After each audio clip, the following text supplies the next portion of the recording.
Agora a gente vai falar um pouco da parte da fisiologia do café, mais especificamente do fruto. Trouxe uma imagem aqui para vocês que mostra as fases da brotação do café, desde a fase inicial, que a gente chama de orelha de onça, que é a fase em que são os dois cotilédones iniciais da muda que estão se abrindo. Dá para perceber que eles são mais arredondados do que as folhas normais do café, justamente porque eles são de origem do cotilédone original da semente. Depois disso, ele vai seguindo a formação da muda naquela mesma forma como a gente falou dos ramos ortotrópicos e plagiotrópicos. Agora, mais especificamente sobre o fruto do café, vou mostrar para vocês cada parte do fruto, e isso vai ser muito importante também para a gente entender depois no processamento como que a gente faz a retirada de cada camada dessa e o que cada camada dessa tem de importância justamente para questões sensoriais ou de proteção do grão durante a seca e após colheita. Então, primeiro, na parte externa do grão, a gente tem o exocarpo ou a casca, ou seja, é como se fosse a casca da fruta mesmo. Logo abaixo do exocarpo, a gente tem a polpa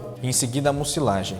Tem uma diferença entre essas duas porque a mucilagem fica mais aderida ao próprio grão, já a polpa ela fica mais aderida à casca. Depois disso, a gente tem o perisperma, depois disso a gente tem o endocarpo ou o pergaminho, que depois, quando o café seca, fica aquela casquinha amarela mais oca. Além disso, a gente tem ainda a película prateada. Essa película prateada é a película que é soltada depois durante o processo de torra, aquela palhinha que fica bem fofinha com cheirinho de mel. Depois disso, a gente tem o grão de fato, e nessa imagem dá para ver inclusive o embriãozinho do café, que depois vai dar origem à brotação e a uma nova planta. Nessa outra imagem a gente pode ver com mais detalhes um fruto de fato com corte transversal. Aqui a gente só não consegue ver o embrião, porque o embrião, na verdade, ele fica na base do grão. Então, como esse corte é um corte transversal que foi feito bem no meio do grão, aí nessa imagem a gente consegue ver o embrião. Nessa outra imagem a gente tem também um corte em que a gente só tira a parte da polpa e da casca do café e ficam os dois grãozinhos para vocês entenderem como é que é inserido esses dois grãos no fruto do café. Esses aqui também são alguns exemplos de anomalias no fruto do café, ou seja, o café pode ter algumas anomalias em que ele tem a produção, ao invés de 2 sementes, ter 3 sementes. Isso dá origem a um defeito que a gente chama de triângulo, que ele fica um grãozinho um pouco menor do que os outros. Geralmente ele acaba ficando mal formado. Então a gente acaba descartando esse grão quando ele aparece depois no processamento. Além disso, quando é formado só uma semente, a gente tem o que a gente chama de moquinha, que é aquele café que fica redondinho e tem um aspecto menor, mas pode dar uma qualidade de bebida muito boa se a gente conseguir separar ele do resto e torrar ele separadamente. Aqui a gente consegue ver os estágios de maturação do fruto, desde verde, passando pelo cereja, chegando até em coco, que a gente chama que é quando o café já está com a casca sequinha. Então a gente pode perceber que a casca vai mudando de cor, de verde, daí desse verde até o cereja ele passa por um alaranjado, que a gente chama de verde cana, e depois do cereja até o coco ele passa pela fase passa também, que é quando ele fica um vermelho mais escuro, não chegando a estar seco ainda, mas também não está tão vermelho, tão intenso quanto ele madurão. Agora eu vou falar um pouquinho mais sobre o que é uma variedade de café. Essa é uma informação que muitas vezes vem no pacote de café quando a gente compra, a gente conversa muito sobre isso quando a gente está falando da preferência de um café para outro. Então eu vou explicar para vocês um pouquinho do que tem uma diferença entre uma variedade e outra. O que é uma variedade? Na verdade, a variedade é comparado, por exemplo, se a gente estivesse falando de cachorrinhos, é como se fosse a raça do cachorro. Ou seja, um poodle e um chihuahua são da mesma espécie, só que têm características bem diferentes. Isso não faz com que eles deixem de ser da mesma espécie. Ou seja, a variedade está para plantas comerciais, tanto quanto uma raça está para animais comerciais. Além de variedade, a gente tem uma outra denominação que é de cultivar. A diferença, na verdade, entre um cultivar e a variedade é só a parte mais específica. Dentro de uma variedade, você pode ter vários cultivares. Geralmente, a diferença que eles colocam entre um cultivar e uma variedade é que a diferença do cultivar é mais uma questão de produtividade.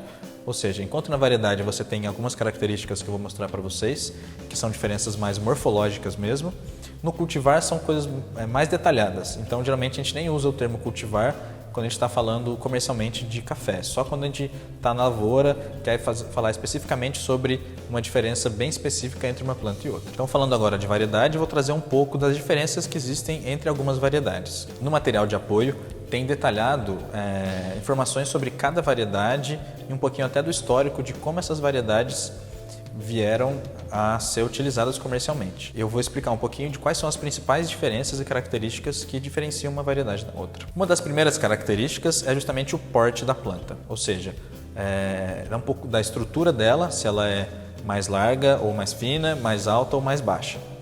É principalmente dividido em dois grupos de variedades, as de porte alto e a de porte baixo. As plantas de porte baixo têm entre 1,80 m e 2,20 m e as plantas de porte alto têm entre 2,20 m e 3 metros. O que isso diferencia para o produtor? É principalmente uma questão de capacidade de colheita, ou seja, se a planta chega a um porte muito alto, ele tem dificuldade de fazer uma colheita manual, por exemplo, vai precisar usar escadas e ter uma mão de obra mais trabalhosa. Num porte mais baixo, apesar dele produzir um pouco menos, ou seja, ele vai ter menos área de planta, mas ele vai ter uma colheita mais barata e mais fácil de fazer. Outra característica relevante é justamente o tamanho e formato do fruto do café. Nessa imagem que a gente trouxe aqui, a gente tem diferentes formatos de algumas variedades que mostram que tem grãos desde redondinhos e menores até grãos mais oblongos e grãos maiores. Lembrando que isso não significa que esse grão redondinho menor é um moca. Na verdade, não. Ele tem 2 grãozinhos aí dentro. O moca não é uma variedade. O moca é uma malformação no grão que vai acabar fazendo com que ele fique redondinho. Existem sim algumas variedades que têm maior quantidade de moca na sua produção normal, mas isso não significa que todos os grãos dela vão ser moca. Simplesmente que aquela planta tem uma mutação genética que faz com que ela produza mais mocas do que o normal. Além do tamanho dos frutos, a gente tem também a diferença das sementes, que são independentes da questão do tamanho do fruto. Então, pode ter uma planta que tem uma característica que tem maior produção de peneiras mais altas, ou seja, de sementes maiores. Outra que tem uma característica de produção de sementes menores. Isso não necessariamente vai acarretar também em uma maior ou menor qualidade daquele fruto, e sim uma questão de característica específica daquela semente. Por último, uma outra característica que é muito importante quando você está escolhendo uma variedade para plantar na sua lavoura é justamente saber qual a fase de maturação daquela variedade. Só a variedade não é o que mais determina quando que a sua lavoura vai florescer e quando que ela vai vir a produzir frutos. Tem vários fatores que determinam isso. É o microclima, incidência de chuva naquele ano, se ela está plantada na face que tem maior incidência solar numa montanha, por exemplo, ou uma face que tem menor incidência. Mas se a gente isola todos esses fatores, a gente tem algumas variedades que são classificadas, como eu vou mostrar aqui para vocês, de muito precoces até muito tardios. Ou seja, as mais precoces são as que florescem primeiro, têm uma maturação mais precoce dos seus frutos, e as muito tardias, no outro extremo, são as que demoram mais para ter uma maturação e uma floração. Ou seja, até agora, tudo que a gente estava falando sobre variedade, eu não falei muito sobre qualidade sensorial, né? Por quê? Porque existem tantos fatores que influenciam na qualidade sensorial que a parte da variedade em si, na verdade, ela é muito mais relevante para a escolha daquele produtor, para aquela variedade que vai se adaptar melhor naquela lavoura e naquela região que ele está, do que necessariamente para a qualidade da xícara de fato. Claro que você tem sim variedades que têm mais predisposição à qualidade, só que isso não tem como ser separado do resto. Ou seja, não tem como você falar que sempre um bourbon vermelho vai ser de maior qualidade do que um mundo novo.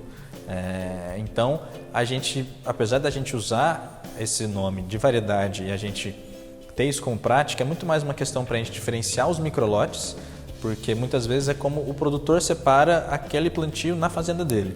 Então, ele pega e traz essa informação para a gente, por exemplo, chegou um lote do catuai amarelo do lote do fundão, por exemplo.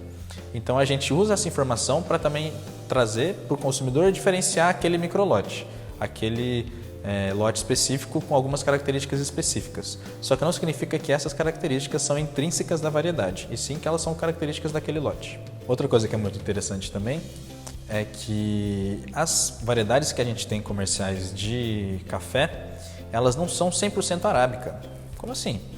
Significa que ele deixa de ser arábica? Não, mas é porque muitas vezes a gente pega plantas arábicas e faz retrocruzamentos com outras espécies, não só robusta, como canéfora ou ibérica, que são outras espécies do gênero Coffea, para adquirir outras características de interesse comercial, como mais resistência, maior porte da planta ou menor porte.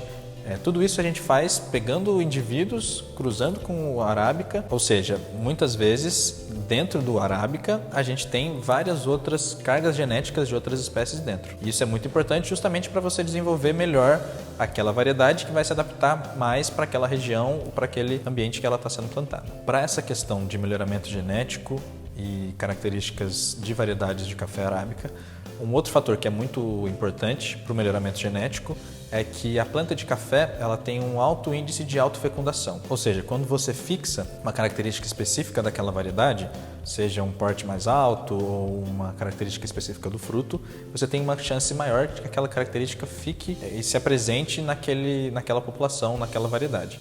Tem menos chance dela ter um cruzamento com outras variedades e acabar perdendo essa especificação. Bem, esse foi um pouco da primeira etapa das nossas aulas, que eu falo sobre botânica e morfologia do café.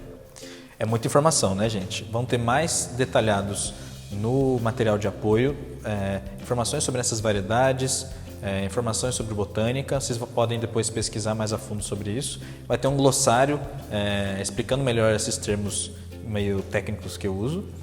E logo mais a gente se vê na segunda aula da Semente à Xícara.